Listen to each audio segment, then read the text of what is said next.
En décomposant le nom Bajangara, on obtient deux vocables, Banja qui veut dire écuelle et Gara qui signifie grande en langue dogon. Alors, Bajangara serait la grande écuelle. Ce monument qui le surplombe retrace son histoire. La ville fut fondée par un chasseur du nom de Nangabanu Yorobokudjet Tembeli. Ce Toguna, jalousement gardé par sa famille, est le premier édifice qu'il a construit. C'est un patrimoine architectural d'une importance capitale pour les Dogons. S'il y a eu des querelles ou des mésententes entre des gens, ils font la rencontre ici. Celui qui a tort, souvent, il se met sur les nerfs. Il veut d'un seul coup quitter les lieux. Maintenant, s'il se lève d'un seul coup, comme le hangar n'est pas si haut, donc quand ça frotte sa tête là, il est obligé de s'asseoir. Et il est obligé en ce moment de suivre la résolution de la règle.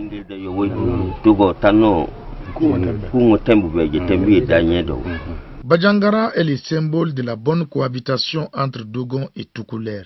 En témoigne cet autre chef-d'œuvre architectural qu'est le palais Agiboutal, septième fils d'El Hadj Oumar Tall.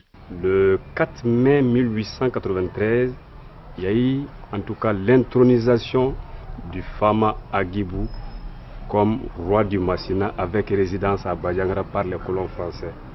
C'est ainsi que les colons français vont solliciter les maçons de Djéné pour construire le palais qui portera le nom de Agibou à partir de 1894.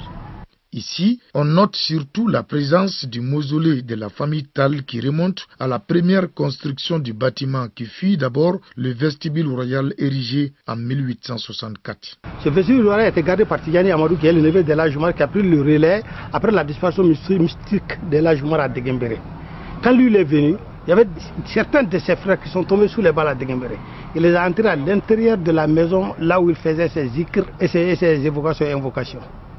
Et il a donné dans son serment de l'enterrer à côté de ses frères après son décès. Dès lors, les dignitaires de la famille Tall sont inhumés dans ces mausolées. Ce n'est pas tout le monde qui est abrité à être enterré ici, sauf si tu gardes les reliques d'El Hadj Oumar.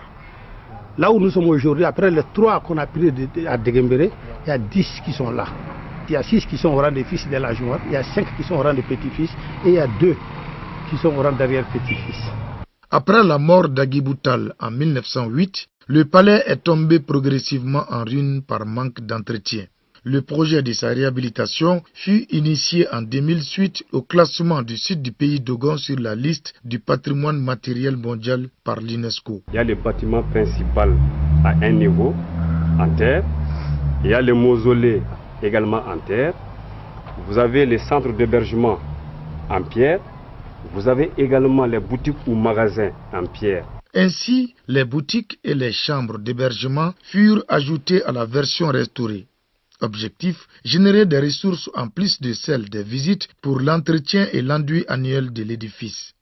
Cependant, ces fonds semblent insuffisants pour cette tâche. Le bâtiment est gigantesque qui a besoin vraiment d'autres ressources.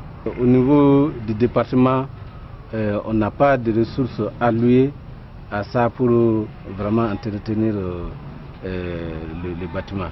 Le Toguna du fondateur de Bandiagara, Nangabanu Tembeli, et le palais Agibou Tall sont des joyaux architecturaux d'une grande importance historique et socio-économique dans le patrimoine matériel du Mali en général et celui du pays Dogon en particulier.